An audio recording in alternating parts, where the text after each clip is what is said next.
સ્વાગત છે દોસ્તો ફિલ્મી વાતો ગુજરાતીમાં। આજના વિડીયોમાં આપણે વાત કરવાના છીએ હિતેન કુમારજી રોમા માણેકજીની બ્લોકબસ્ટર ગુજરાતી ફિલ્મ દેશ રે જોયા દાદા પરદેશ જોયા। આ ફિલ્મની રિલીઝ તારીખ જાહેર થઈ ગઈ છે। આ ફિલ્મ આપ સૌને કઈ તારીખથી સિનેમાઘરોમાં રિલીઝ થતી જોવા મળશે, આજે આપણે તેની વાત કરીશું। ચેનલ ઉપર નવા હો તો ચેનલને સબસ્ક્રાઇબ કરી દેજો। આપ સૌ જાણો છો 2025ના વર્ષમાં બે સુપર ડુપર હિટ ગુજરાતી ફિલ્મો સિનેમાઘરોમાં રિલીઝ થઈ હતી, જેમાં હિતેન કુમારજીની મૈયરમાં મંડળું નથી લાગતું અને વિક્રમભાઈ ઠાકોરની પ્રીત જન્મો જન્મની ભૂલાશે નહીં।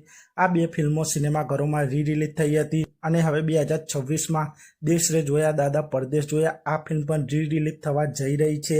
આ ફિલ્મ આપ સૌને 9 જાન્યુઆરી 2026ના રોજથી સિનેમાઘરોમાં રિલીઝ થતી જોવા મળી જશે અને હિતેન કુમારજી રોમા માણેકજીની આ દેશ રે જોયા દાદા પરદેશ જોયા ફિલ્મની ટક્કર હિતુ કનોડિયાજી સિદ્ધાર્થ રાંદેરિયાજીની જય કનૈયા લાલ કી ફિલ્મ સાથે થવાની છે અને દેશ રે જોયા દાદા પરદેશ જોયા આપ સૌને નવા રંગરૂપ સાથે જોવા મળશે। એટલે કે આ ફિલ્મ આપ સૌને HD ક્વોલિટીમાં અને સિનેમા સ્કોપ ફોર્મેટમાં રીમાસ્ટર કરીને 9 જાન્યુઆરી 2026ના રોજ ફરીથી સિનેમાઘરોમાં આપ સૌને જોવા મળશે।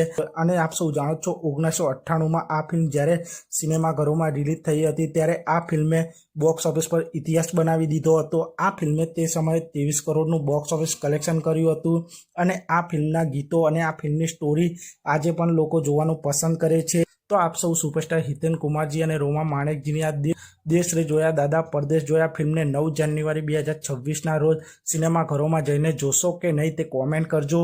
અને આપ સૌ આવા જ પ્રકારના ગુજરાતી ફિલ્મોને લગતા વિડીયો જોવા માંગતા હો તો ચેનલને સબસ્ક્રાઇબ કરી દેજો, વિડીયોને લાઇક કરી દેજો।